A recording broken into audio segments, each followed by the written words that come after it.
교수와 좋은 시 읽기. 오늘은 그 5월에 관한 좋은 시 읽기가 되겠습니다.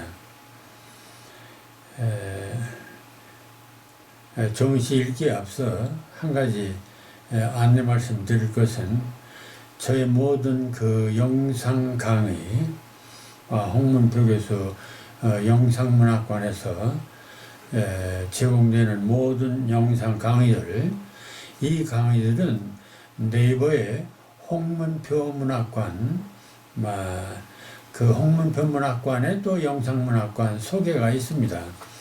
거기에 저의 그 텍스트가 다 그 원고들이 있습니다. 그러니까 예를 들어서 5월에 관한 좋은 시, 이 시들은 바로 네이버에 홍문표 문학관에 들어가시면은 그 속에 영상문학관에서 찾으면은 바로 원문이 다 있습니다. 저의 모든 시론이라든지 시 강좌들도 마찬가지입니다. 저의 모든 그 유튜브의 그 강좌들은 그 원고가 네이버에 소개가 되어 있습니다. 따라서 여러분들이 저의 강의를 이렇게 들으실 때에 그 원고를 참조하시면서 읽는다면 훨씬 더 도움이 될 것입니다. 이 5월에 관한 좋은 시도 마찬가지입니다. 이 시의 원고는 바로 네이버에 있는 홍문표 문학관, 그곳에 영상문학관을 찾아보시면 거기에 그 홍 교수와 좋은 시 읽기 항목에서 그 원고들이 전부 다 배열되어 있습니다. 따라서 그걸 참고로 하면서 저의 강의를 경청해 주시면 고맙겠습니다. 자, 5월에 관한 좋은 시 읽기. 또 하나 여기서 더 덧붙일 것은 저의 그 시 강좌는 예를 들어서 좋은 시 읽기는 그냥 단지 읽고 감상하는 것으로 끝나자는 데 있지 않습니다. 시를 쓰고자 하는 분, 또 시를 좀 더 심층적으로 이해하고자 하는 분들, 이런 모든 분들을 위해서 이 강좌가 있습니다. 따라서 시를 읽기도 하고 또 분석도 하고 또 어떻게 지을 것인가 하는 이런 아이디어도 이 강의를 통해서 보여질 것입니다. 저는 그 시 강의를 하면서 또 시 창작 강의를 하면서 가장 기본적으로 생각하는 것이 시의 이론을 알 필요가 있다. 그래서 시 창작 이론을 먼저 강의를 하고요.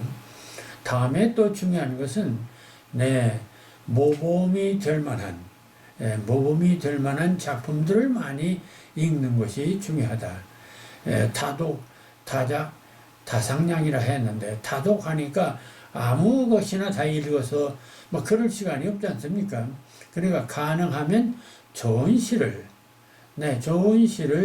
많이 읽는 것이 훨씬 더 시 창작이나 시 감상에 도움이 될 것입니다. 그런 점에서 이 강좌는 그런 측면에서 좋은 시를 읽고자 하는 분, 또 좋은 시를 쓰고자 하는 분들에게 도움이 되는 그런 강의를 하고자 하고 있습니다. 따라서 이 5월에 관한 좋은 시, 수많은 시가 있죠. 그 중에 몇 편을 제가 골라봤습니다. 물론 이게 5월에 관한 그 가장 좋은 시다, 그런 건 있을 수도 없죠. 제가 고르는 한계가 있고 그렇기 때문에, 그러나 제가 봐서 이런 시들은 한번 소개할 만하다 해서 제가 선정해서 이렇게 그 설명을 하게 됩니다. 그 점 참고해 주시면 감사하겠습니다. 첫 번째로 이 김태인 시인의 5월이라는 작품이 있습니다. 한번 제가 낭송을 해보겠습니다. 저 귀여운 햇살 보세요. 애교 또는 강아지처럼 나뭇잎 핥고 있네요. 저 엉뚱한 햇살 보세요. 신명난 개구쟁이처럼 강물에서 미끄럼 타고 있네요. 저 능청스런 햇살 보세요. 토닥이며 잠재우는 엄마처럼 아이에게 자장가 불러주네요. 저 사랑스런 햇살 보세요. 속살거리는 내 친구처럼 내 가슴에 불 지르네요. 네. 이 시를 보면 이 삼행에서 상당히 기계적인 것 같은데요. 그런데 읽어보면은 굉장히 그 친화감을 느낍니다. 그 이유가 어디 있을까요? 대단히 그 서정적으로 썼다는 문제도 있고, 하지만 그 어조가 아주 여성적이고 청유형입니다. 보세요, 있네요, 보세요, 있네요, 뭐처럼 불러주네요. 뭐 이런 그 아주 그 친화감을 갖게 하는 그런 어조를 사용했다는 것이 이 시의 특징입니다. 그런가 하면은 이렇게 기계처럼 반복되는 것 같은데도 결코 지루하지 않고 오히려 신선함을 주고 있습니다. 그 이유가 무엇일까요? 그것은 바로 시는 리듬과 메타포라 했습니다. 네, 리듬도 중요하지만 이 시는 삼행으로 리듬감을 살리고 있습니다. 또 어조를 보면은 보세요 하는 것, 또 있네요 처럼 이런 그 식구를 사용해서 그 반복적 어휘를 많이 사용함으로써 그 리듬감을 최대한 조성하고 있습니다.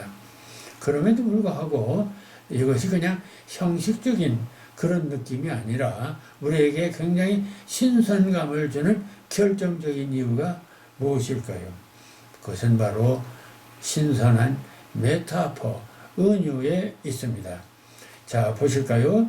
저 귀여운 햇살 보세요. 귀여운 햇살. 네, 여기서부터 시작합니다. 귀여운 햇살. 그리고 또 하나는 그 귀여운 햇살을 애교 떠는 강아지처럼 이랬습니다. 애교 떠는 강아지. 귀여운 애교 떠는 나뭇잎 핥고 있네요. 핥고 있네요. 이런 그 감각적인 그런 그 은유적 이미지. 이런 것들이 이 시로 하여금 우리에게 상당히 그 충동을 주고 감동을 주고 또 친화감을 주는 요소가 됩니다. 두 번째도 그렇습니다. 엉뚱한 햇살, 신명난 개구쟁이처럼 강물에서 미끄럼 타고 있네요. 모두가 보면은 그 햇살을 주제로 한 이 시지만은 소재로 한 이 시지만은 그 햇살이 그냥 비치는 햇살이 아니라 애교도 떨고 나뭇잎을 핥기도 하고 이렇게 그 살아있는 햇살. 이것을 뭐 의인법이다. 또 활물법이다.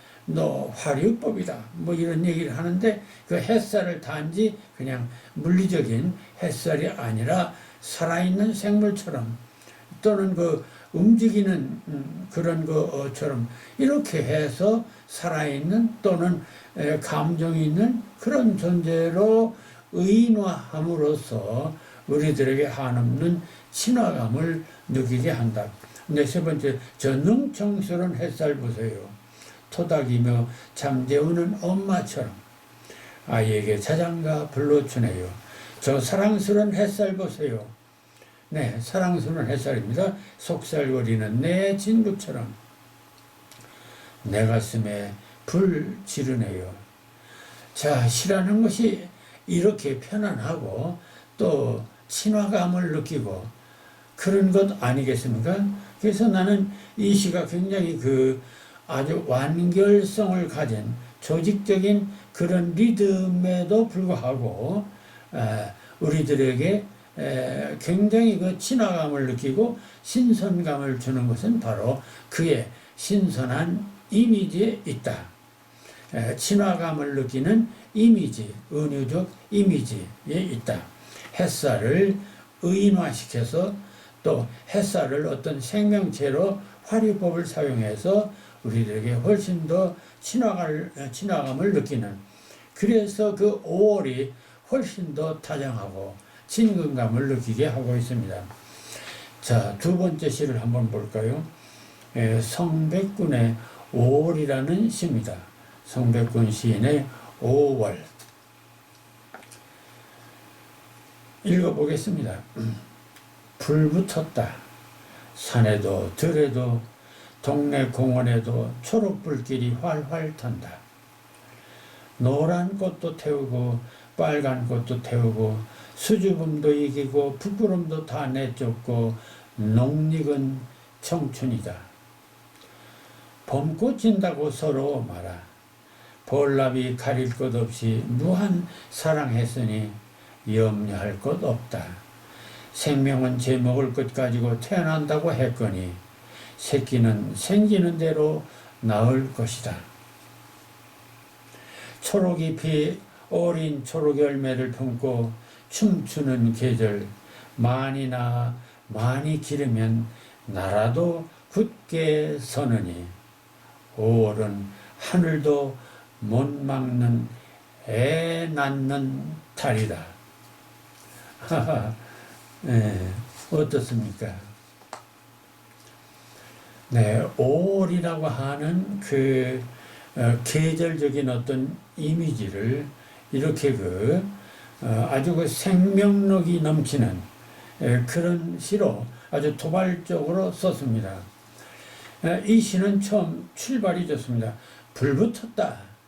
네, 불붙었다라고 하는 그런 그 시각적 동사 이미지가 제일 먼저 나옵니다.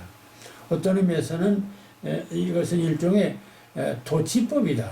이건 마지막에 나와야 할 그런 단어가 시어가 처음에 딱 나왔죠.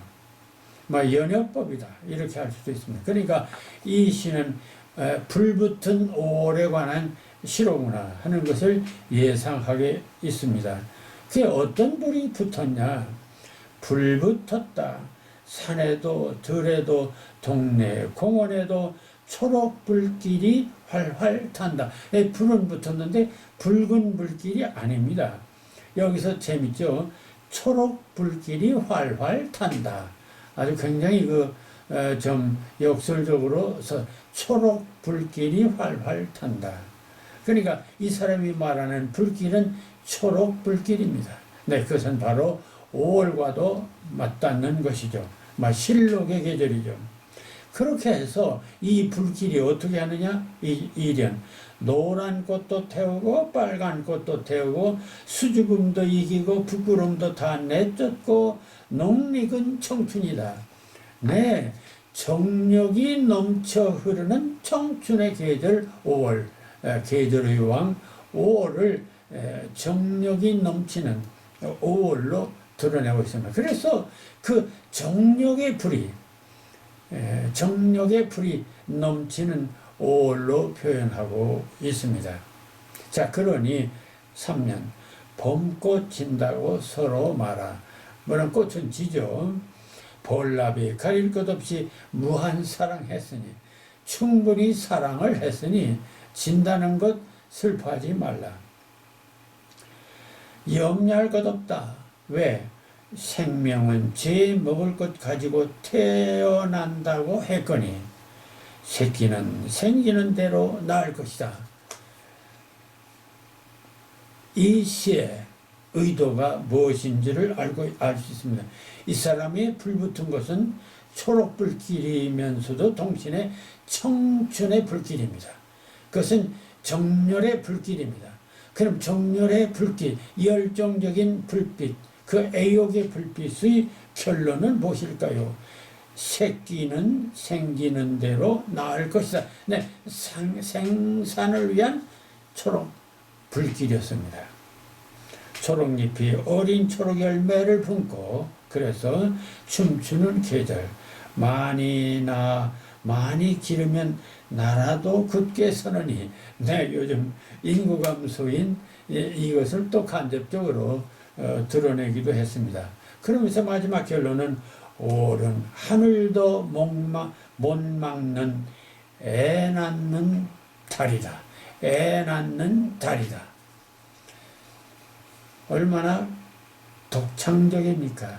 우리는 5월 하면 아름다운 5월, 꽃피는 5월, 푸른 5월, 내 희망의 5월, 이미 너무 써먹은 얘기입니다. 그래, 낯익은 얘기죠. 시에서 가장 중요한 것은 충격과 낯설음입니다. 이것을 요즘 양자역학에서 퀀텀 점프라는 말을 씁니다. 원자들도 퀀텀 점프를 해요. 퀀텀 점프 없이는 변화가 없고 발전이 없습니다. 생산이 없습니다. 시도 퀀텀 점프가 필요하죠. 불 붙었다. 애 낳는 달이다. 당돌한, 좀 거친 것 같으면서도 솔직한 그런 5월에 대한 그런 그 과감한 그 표현이 이 시를 매력 있게 하고 있습니다. 자, 다음에는 그 오세영의 5월을 좀 보겠습니다. 5월 오세영. 어떻게 하라는 말씀입니까? 부신 초록으로 두 눈 머는데 진한 향기로 숨 막히는데 마약처럼 황홀하게 타오르는 육신을 붙들고 나는 어떻게 하라는 말씀입니까?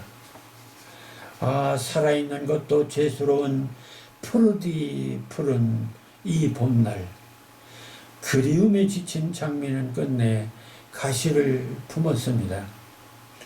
먼 하늘가에 서서 당신은 자꾸만 손짓을 하고, 간결한 시 같습니다만은 이 시 그 전반부에서 대단히 그 도전적인 또 역시 도발적인 모습을 보게 됩니다. 어떻게 하라는 말씀입니까? 원망, 차조, 어떤 그 불가항력의 그런 그런 어떤 소리법적인 어떤 질문을 당돌하게 이렇게 도전적으로 나오고 있습니다. 어떻게 하라는 말씀입니까?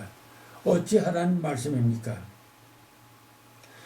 그러면서 그 어찌 하라는 것이냐를 다시 반복 부연하는 것이 그 다음입니다.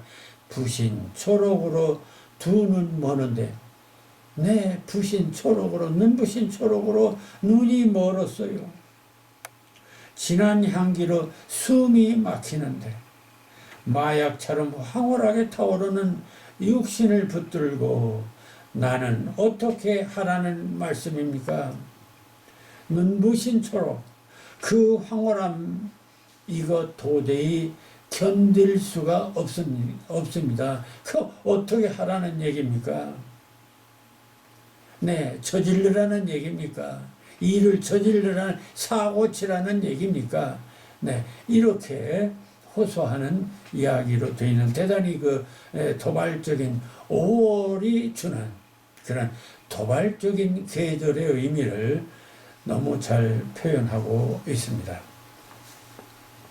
아, 살아있는 것도 재소로운 푸르디 푸른 이 봄날, 좀 어렵죠? 아, 살아있는 것도 재소로운 푸르디 푸른 이 봄날.